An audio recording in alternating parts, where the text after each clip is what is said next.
Tilang elektronik atau etle yang dilakukan di Telantas Polda Sulawesi Selatan kini telah menjaring ribuan pelanggar. Pelanggaran beragam dari melawan arus hingga abai kelengkapan berkendara.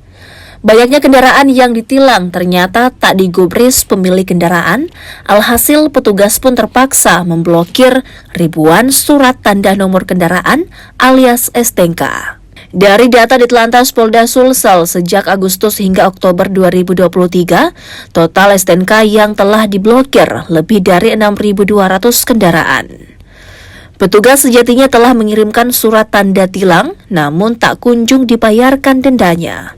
Terkait dengan penegakan hukum lalu lintas melalui metode etle, sudah dilaksanakan pengiriman konfirmasi berdasarkan alamat di STNK kendaraan. Dan dari 7.000 lebih yang sudah kami kirimkan, terdapat 6.251 pemilik kendaraan yang tidak mengkonfirmasi, sehingga akhirnya harus kami blokir data kendaraan tersebut.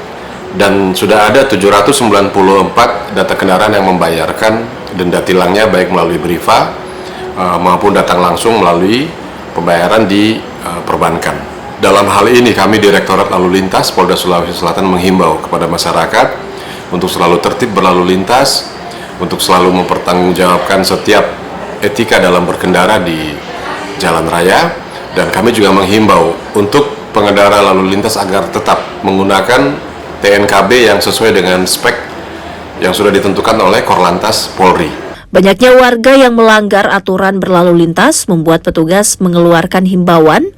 Warga pun diminta untuk lebih taat demi keselamatan berlalu lintas.